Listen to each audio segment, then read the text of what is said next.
Barka da zuwa labarai Zallah. Astagfirullah. Mutane da dama sun nuna rashin jin daɗinsu game da wata waƙa da wani ya yi wa mala'ika Jibril, wadda ta ba kowa mamaki. Wasu suka ta maganganu a kai, har inda wasu suke cewa yanzu waƙaƙin da ake yi wa shehunnai kuma ya koma har wa zuwa mala'iku. To lallai wannan akwai matsala. To mutane da yawa dai suna ta maganganu a kai. Insha Allahu za mu sa muku waƙar kamar yadda take, kuma za ku ga irin comments na mutane game da wannan waƙa da take yawo yanzu a ko'ina.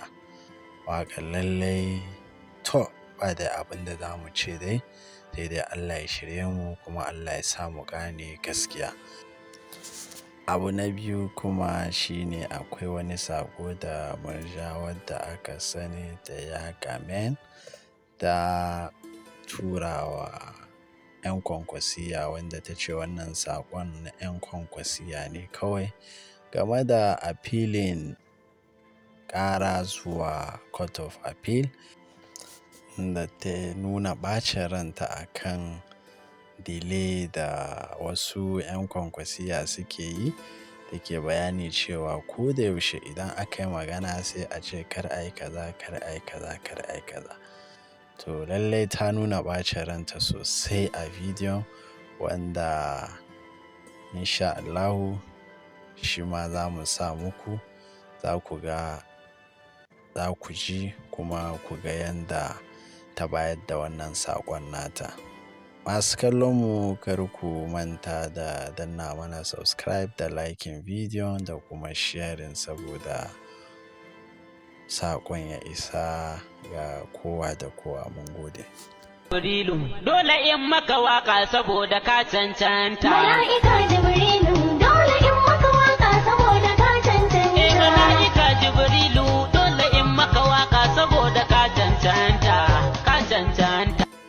To kun dai ji yadda waƙan take. To yanzu zan sa muku duka comments na mutane game da wannan waƙar, ku gane da idan ku ga abin da mutane suke cewa. Comments na farko dai yana cewa la ilaha illallah. Na biyu kuma ya ce na shiga uku. Comments na uku ya ce Allah ya sa ya zo ya maka goma ta arziki. Comments na hudu ya ce mun shiga uku wallahi. Mun shiga uku Allah. Sai wannan na biyar yake cewa oh ni Allah. Sai wannan commenting yake cewa inna lillahi wa inna ilaihi raji'un. Ku rufa mana asiri don Allah. Abun ya wuce ga mutane da aljanu. Ya ce ya kai ga waɗanda ba su san komai ba sai bautar Allah. To jama'a, yanzu za mu sa muku saƙon Murja zuwa ga 'yan Kwankwasiyya. Magana zuwa ga 'yan Kwankwasiyya, ban gayyaci kowa ba, iya 'yan Kwankwasiyya nake magana da su a nan wurin. Duk wanda ka kirawo a waya kai wa magana a cikin manyan da suke a Kwankwasiyya, ai ku kwantar da hankalinku, za mu yi appeal, za a je kotun gaba. A kotun gaba idan an je, in me Allah ne mai yin komai, Allah. Sannu masu kotun gaba, sannu masu appeal result. To ai ko a wannan TikTok ana yin appeal.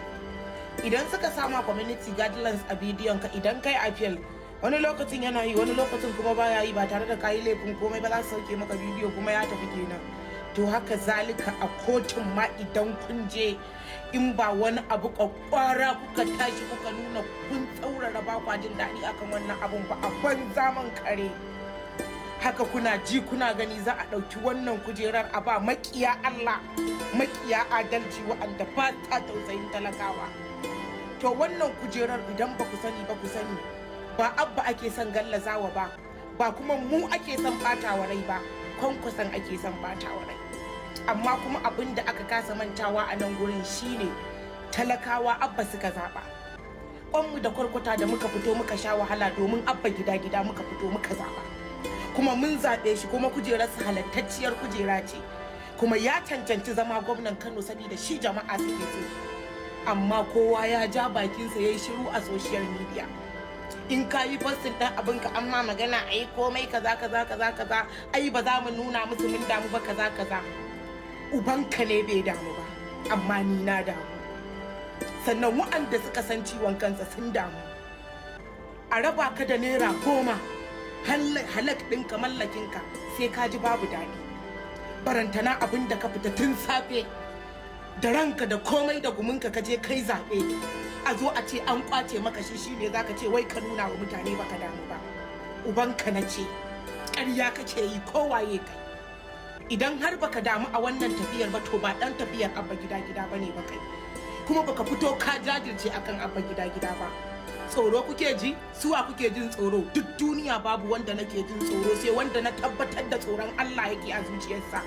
Allah yake jin tsoro kuma yana tsoron haɗuwa da Ubangiji, shi nake jin tsoro, ba wanda na tabbatar da cewa baya tsoron Allah ba.